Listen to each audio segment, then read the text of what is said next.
Escola Bíblica. Família, um projeto de Deus. Lição 2.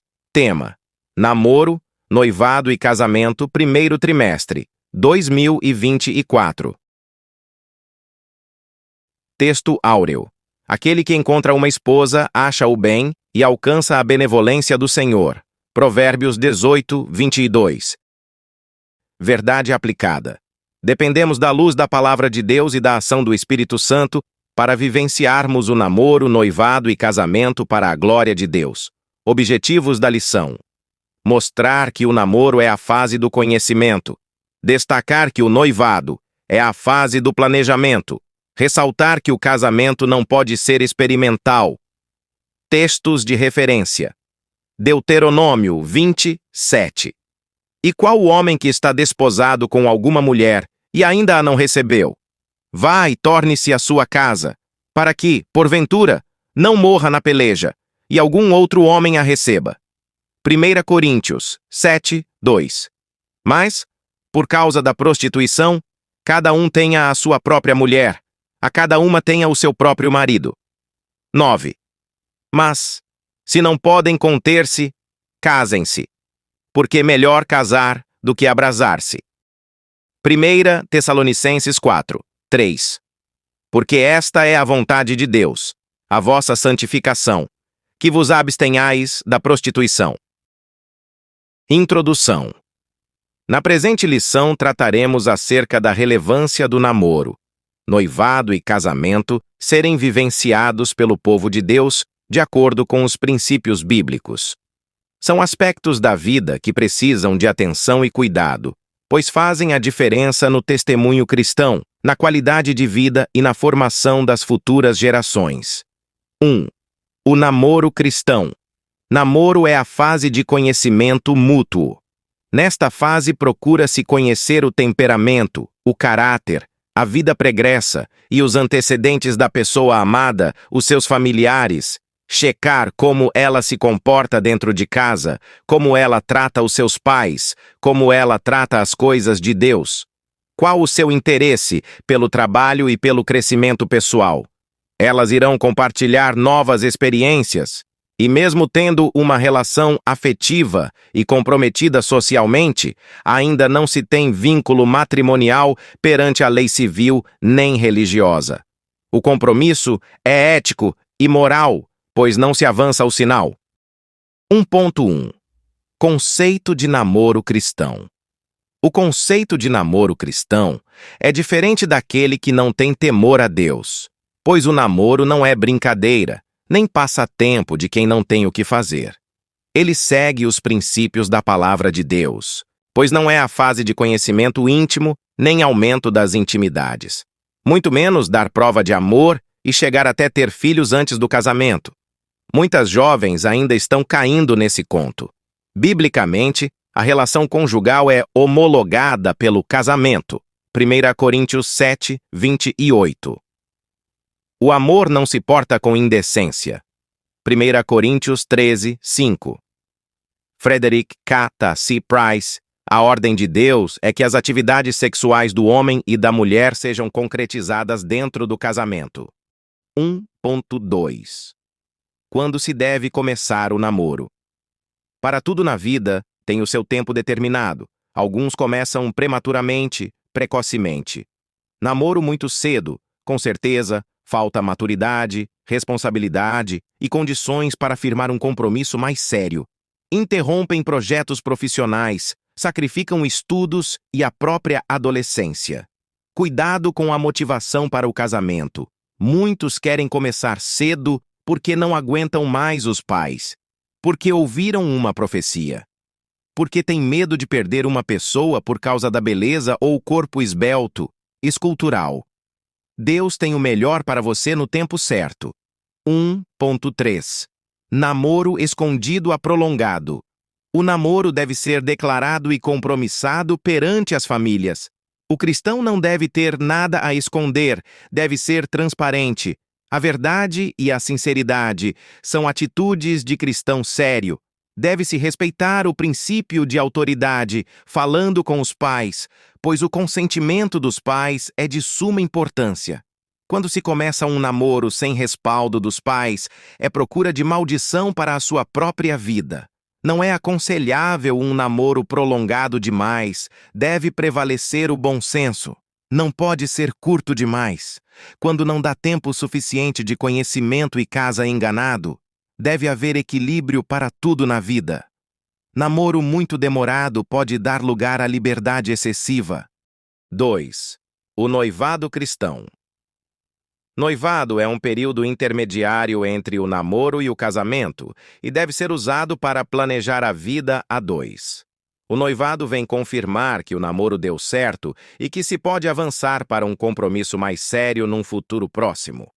Nesta fase, normalmente é declarado publicamente para as famílias e a igreja o interesse de se casarem, colocando-se então em seus dedos um anel como sinal de que estão comprometidos um com o outro e começam os preparativos para o matrimônio.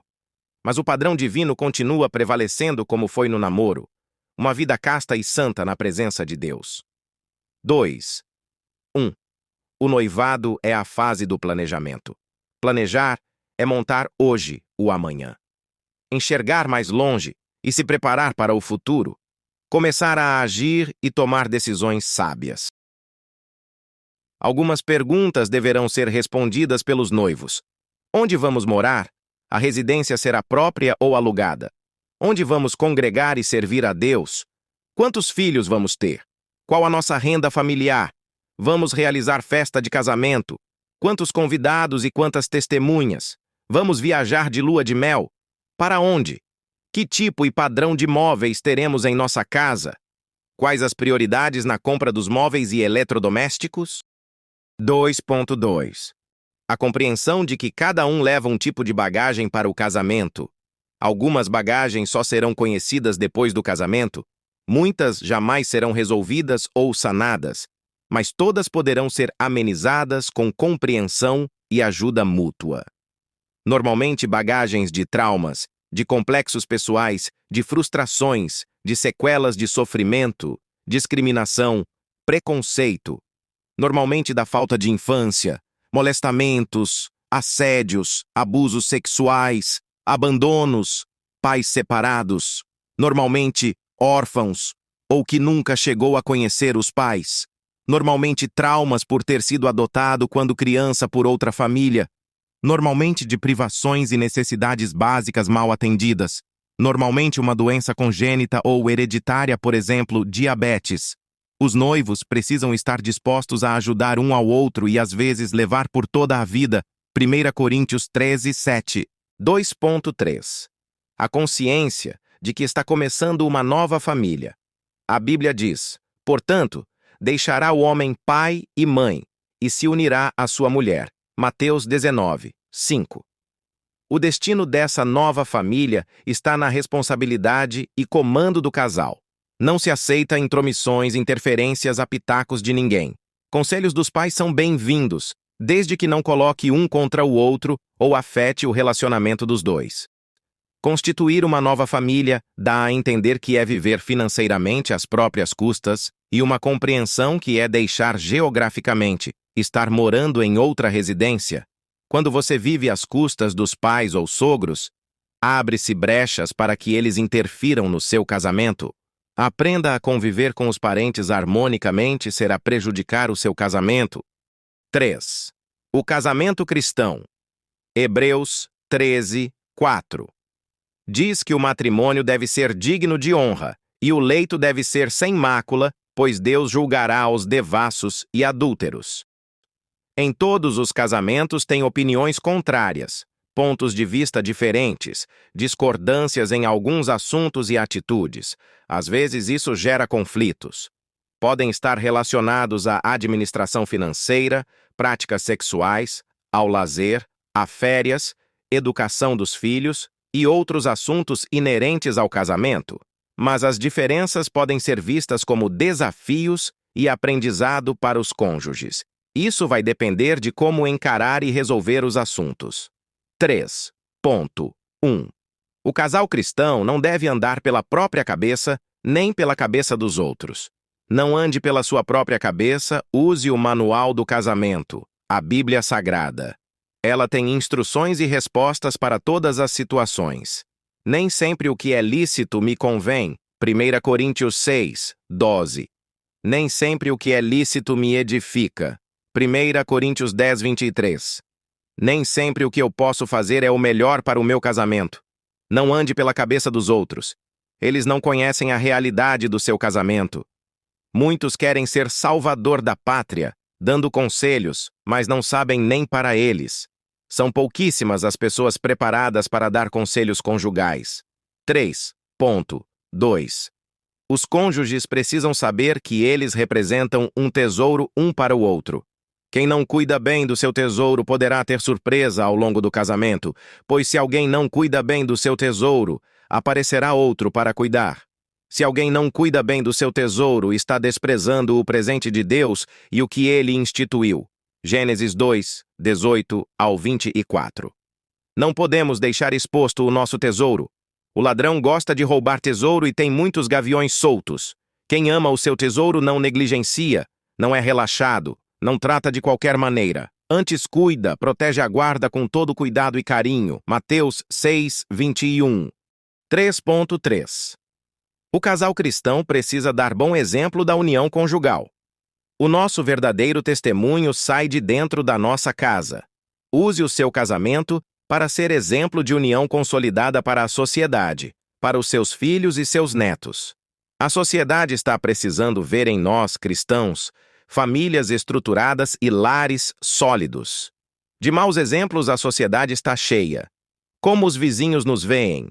Como a igreja nos vê? Como os parentes nos veem? Como os amigos nos veem? Como os filhos e netos nos veem? Pense no que você poderá deixar de bom para a sua posteridade. Pense no legado que ficará. O bem maior que podemos deixar para a nossa descendência não é a escolaridade, diplomas, não é a herança patrimonial, bens, mas uma vida digna, honrada e exemplar. Provérbios 22, 1. Conclusão. Como povo de Deus, temos a responsabilidade de fazer tudo para a glória de Deus. 1 Coríntios 10, 31. Inclusive o namoro, noivado e casamento. Para tanto, é importante termos a consciência de que dependemos da ajuda do Espírito Santo, da luz da Palavra de Deus, a de cultivarmos uma vida de oração e de vigilância também em relação a estes aspectos. Deixe seu gostei, comente, compartilhe e ative as notificações, para que o vídeo possa ter um maior alcance e abençoar mais pessoas. Muito obrigado, fique com Deus.